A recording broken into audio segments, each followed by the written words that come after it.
नमस्कार दोस्तों, टीचर भी यूट्यूब चैनल में आपका एक बार फिर से बहुत बहुत स्वागत है। आपने अभी तक इस चैनल को सब्सक्राइब नहीं किए हैं तो लाल रंग का बटन दबाकर चैनल को सब्सक्राइब कर लें और बगल के घंटा बजा दें ताकि इस चैनल पर शिक्षक एवं शिक्षा से जुड़ी जो खबरें हो वह सबसे पहले आप तक पहुँचे। हाँ दोस्तों, लाइक शेयर करना नहीं भूलेंगे क्योंकि आपके लाइक करने से ही हमारे मेहनत का फल मिलता है। तो आइए जानते हैं नियोजित शिक्षकों के बारे में क्या खबर आ रही है। सबसे पहले 10 बड़ी खबरों पर ध्यान दें। स्कूल कॉलेज शिक्षकों ने फिर की उपस्थिति से मुक्त करने की मांग। कोरोना वायरस का 2 करोड़ बच्चों की पढ़ाई पर गहरा असर। रोजाना 4.5 लाख तक आएंगे कोविड-19 केस, वैज्ञानिकों का मानना।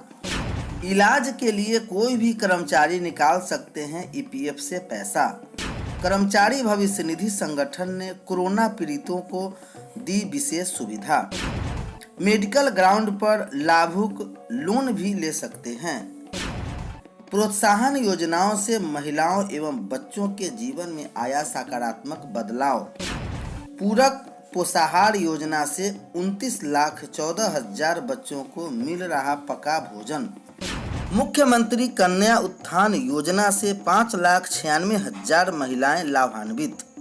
प्रखंड से लेकर राज्य मुख्यालय तक के अधिकारी कर्मचारी संक्रमित की चपेट में।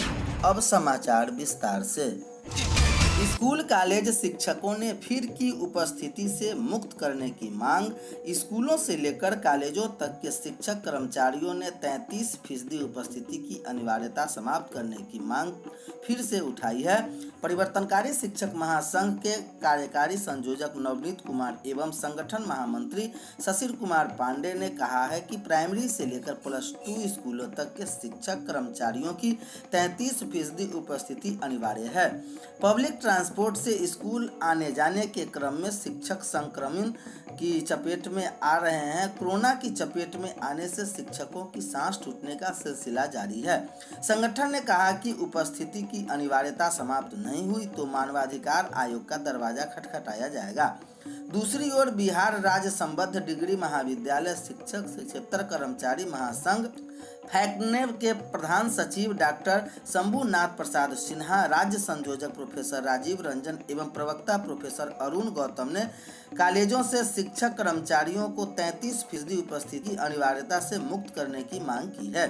इस बाबत संगठन के कुलाधिपति, मुख्यमंत्री, शिक्षा मंत्री एवं शिक्षा विभाग के अपर मुख्य सचिव को पत्र लिखा है। संगठन ने कहा है कि संक्रमण की वजह से अब तक दर्जनों शिक्षक कर्मचारियों की सांस टूट चुकी है। शिक्षक कर्मियों के संक्रमित होने से और उनके सांस टूटने की खबर संगठन को लगातार मिल रही है।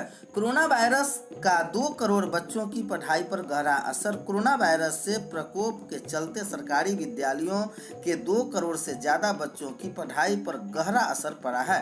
पिछले वर्ष का पूरा सत्र कोरोना महामारी की भेंट चढ़ गया। इस बार भी नया सत्र शुरू होते ही कोरोना की मार बच्चों की पढ़ाई पर पड़नी शुरू हो गई है। संक्रमण के चलते स्कूलों में शिक्षण संस्थान को बंद रखना पड़ रहा है। इससे पढ़ाई का नुकसान हो रहा है। हालांकि दूरदर्शन और रेडियो के जरिए पढ़ाने की तैयारी जरूर हो रही है, लेकिन वह क्लासरूम की पढ़ाई की भरपाई नहीं कर सकता। शिक्षा विभाग के एक उच्च पदस्थ अधिकारी ने बताया कि सरकार की प्राथमिकता बच्चों की सुरक्षा है। सरकारी विद्यालयों में ऑनलाइन पढ़ाई की व्यवस्था नहीं है क्योंकि ज़्यादातर के अभिभावकों के पास स्मार्टफोन या टीवी उपलब्ध नहीं है। हालांकि मई से दूरदर्शन, बिहार और रेडियो के माध्यम से पढ़ाई शुरू करने की तैयारी की जा रही है।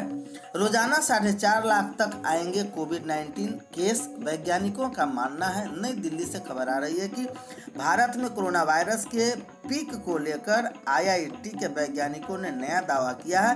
वैज्ञानिकों ने अनुमान लगाया है कि मई के मध्य तक कोरोना की दूसरी लहर का पीक आ सकता है। अब उन्होंने अपने पूर्व अनुमान में संशोधन करते हुए एक गणितीय मॉडल के आधार पर कहा कि भारत में कोविड-19 की दूसरी लहर की दौरान सक्रिय मामलों की संख्या 14 से 18 मई के बीच चरम पर पहुंचकर 38 से 48 लाख हो सकती है।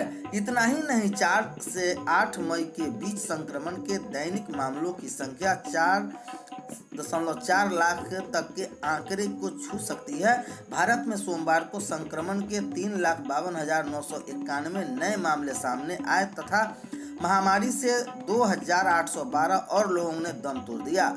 इसके साथ ही देश में सक्रिय मरीजों की संख्या 28,13,658 हो गया। IIT कानपुर और हैदराबाद के वैज्ञानिकों ने सूत्र नाम के मॉडल का इस्तेमाल करते हुए कहा कि मई के मध्य तक उपचाराधीन मामलों की संख्या 10 लाख से अधिक तक की वृद्धि हो सकती है। नए पूर्व अनुमान में समय सीमा और मामलों की संख्या में सुधार किया गया। पिछले सप्ताह शोधकर्ताओं ने पूर्व अनुमान व्यक्त किया था कि महामारी 11 से 15 मई के बीच चरम पर पहुंच सकती है और उपचाराधीन मामलों की संख्या 33 से 35 लाख तक हो सकती है तथा मई के अंत तक इसमें तेजी से कमी आएगी। इस महीने के शुरू में वैज्ञानिकों ने पूर्व अनुमान व्यक्त किया था कि देश में 15 अप्रैल तक उपचाराधीन मामलों की संख्या चरम पर होगी, लेकिन यह बात सच साबित नहीं हुई। IIT कानपुर में कंप्यूटर विज्ञान और अभियंत्रण विभाग के प्रोफेसर मंदिर अग्रवाल ने कहा कि इस बार मैंने पूर्व अनुमान आंकड़ों के लिए न्यूनतम और अधिकतम गणना भी की है। मुझे विश्वास है कि वास्तविक आंकड़ा न्यूनतम और अधिकतम आंकड़ों के बीच होगा। गौतम मेमन और हरियाणा स्थित अशोक विश्वविद्यालय की उनकी टीम ने एक स्वतंत्र गणना में पूर्व अनुमान व्यक्त किया था कि कोविड-19 की मौजूदा लहर मध्य अप्रैल से मध्य मई तक के बीच अपने चरम पर पहुंच सकती है। इलाज को निकाल सकते हैं EPF से पैसा। कर्मचारी भविष्य निधि संगठन ने कोरोना पीड़ितों को विशेष सुविधा दी है। कोरोना के इलाज के लिए पैसे की निकासी कर सकते हैं। यह सुविधा वेतनभोगियों के लिए है। केंद्रीय अपर आयुक्त बिहार झारखंड राजीव भट्टाचार्य ने बताया कि जिनके पास कर्मचारी भविष्य निधि का खाता है वह पैसा का निकासी कोविड के इलाज के लिए कर सकते हैं। मेडिकल को आधार बनाकर लोन भी ले सकते हैं। कर्मचारी खुद माता पिता या बच्चों के इलाज के लिए भी पैसे की निकासी कर सकते हैं। EPF स्कीम 1952 में बदलाव एडवांस की सुविधा दी गई। खाते में जमा रकम का 75% या फिर 3 माह के वेतन के बराबर राशि की निकासी कर्मचारी कर सकते हैं। इसमें जो भी रकम कम होगी उसकी राशि की निकासी हो सकती है। निकासी के लिए कर्मचारी के पास UAN होना चाहिए। साथ ही बैंक खाता का विवरण कर्मचारी के EPF खाता के विवरण से मिलान होना चाहिए। पूरक पोषाहार प्रोत्साहन योजनाओं से महिलाओं एवं बच्चों के जीवन में आया सकारात्मक बदलाव। पूरक पोषाहार योजना से 29,14,000 बच्चों को मिल रहा पका भोजन। मुख्यमंत्री कन्या उत्थान योजना से 5,96,000 महिलाएं लाभान्वित है। बिहार की नीतीश सरकार महिलाओं, बच्चों, दिव्यांगों एवं समाज के अन्य वंचित वर्गों के हितों तथा उनके अधिकारों के संरक्षण के लिए अनेक प्रकार की प्रोत्साहन योजनाएं चला रही है, जिसमें इसके जीवन में सकारात्मक बदलाव दिखने को मिला है। मुख्यमंत्री नीतीश कुमार की दूरगामी सोच और समाज कल्याण विभाग के अथक प्रयास से यह संभव हो पाया है। इस कड़ी में महिलाओं व बच्चों के लिए पूरक पोषाहार योजना बेहद कारगर साबित हो रहा है। इस योजना के तहत 6 साल से कम आयु के बच्चों को आंगनबाड़ी केंद्र के माध्यम से प्रदान किया जा रहा है। फिलहाल